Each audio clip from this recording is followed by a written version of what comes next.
Sa nama je jedan poseban gost, molim predstavi se.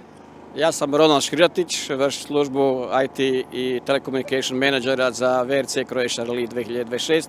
Ovdje sam od 2021. sa VRC-om, ovo je sad naravno zadnji i noviji. Zašto sad imamo ovog gosta? Gledamo stalno mehaničare, automobile, trkače, gume, ko će kome, zašto će i tak dalje. Ali ova utrka ne bi bila to što je bez ljudi koji rade poput tebe. Molim te, ja ne mogu prepričati to što si ti sve napravio, ali daj ti reci šta si sve napravio da bi mogućio da se na Grobniku, na jednoj dugotrajnoj staroj stazi napravi ovako jedan modern event. Ne bi ulazio puno u tehničke detalje, ali ću reći samo da mi smo saznali 18.12. da selimo kompletan reli iz Zagreba u Grobnik. Pri prvom site vizitu, odnosno pregleda tome, zaključili smo i pronašli smo situaciju da nema nikakve optike, što je za VRC nemoguća misija. Za VRC je potreban optika u smislu Event IP-a, VRC promotora i Tata Broadcasting koji fura 120 zemalja live prijenos. To je moguće samo preko optike.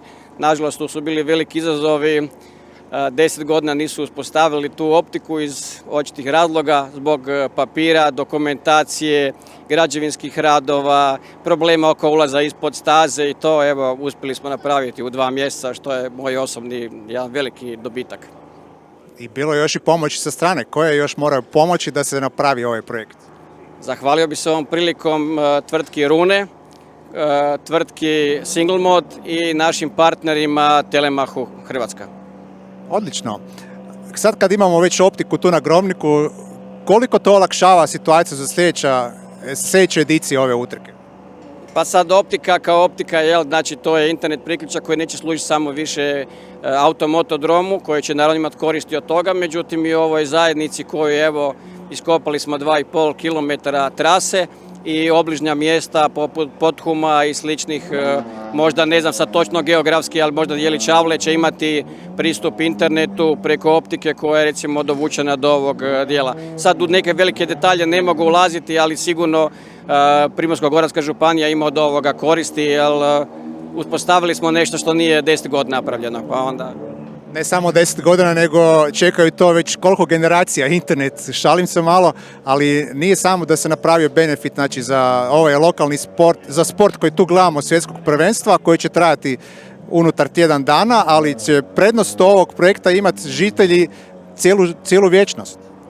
Apsolutno, znači prvenstveno bih rekao ovoga da će korist imati automotodrom, Grobnik, Rijeka.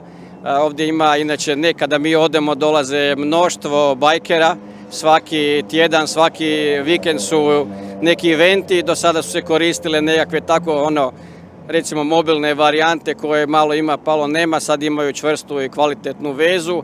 Vjerojatno će se i automotodrom Grobnik odlučiti možda za proširenje po zgradama, to ćemo vidjeti, ali evo, benefit je sigurno tu. Bilo je puno posla i kakav je osjećaj nakon svega?